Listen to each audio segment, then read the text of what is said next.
खतरा। मुंबई के gateway of India से अलीबाग के लिए एक शानदार क्रूज यात्रा शुरू हुई।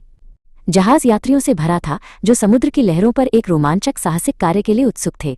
कबीर, जिदैन, उमर, रिदा और अलैना भी इस यात्रा का हिस्सा थे। सभी मुस्कुरा रहे थे और आगे की यात्रा के लिए उत्साहित थे।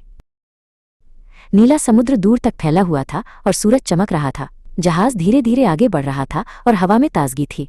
यात्री डेक पर घूम रहे थे, तस्वीरें ले रहे थे और एक दूसरे से बातें कर रहे थे। सब कुछ बहुत शांतिपूर्ण और सुंदर लग रहा था। अचानक एक तेज झटका लगा और जहाज हिलने लगा।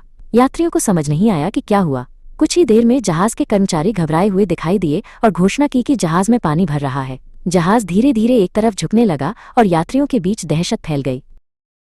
लाइफ बोट्स, किसी ने चिल्लाया। यात्रियों को लाइफ बोट्स में चढ़ने का निर्देश दिया गया। समुद्र में उतरने के लिए संघर्ष चल रहा था।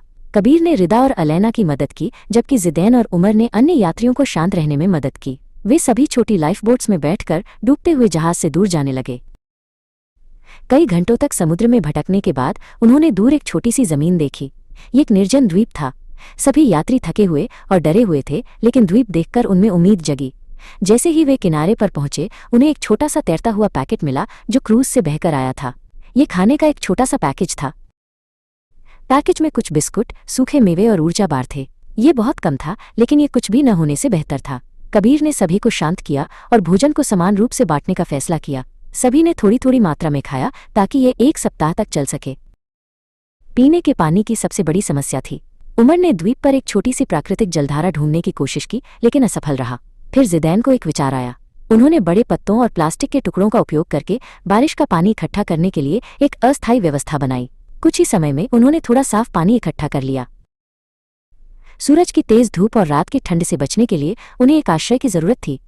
अलैना और रिदा ने अन्य यात्रियों के साथ मिलकर पेड़ों की शाखाओं, बड़े पत्तों और कुछ बहकर आई लकड़ियों का उपयोग करके एक छोटी सी झोपड़ी बनाई।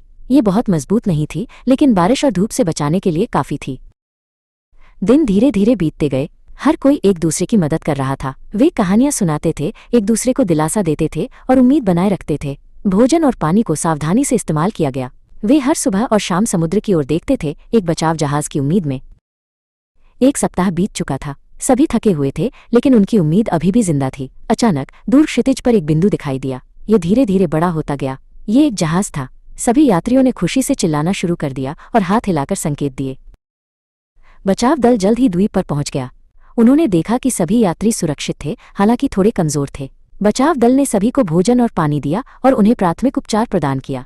एक एक करके सभी यात्रियों को बचाव जहाज पर चढ़ाया गया। सभी यात्री सुरक्षित रूप से घर वापस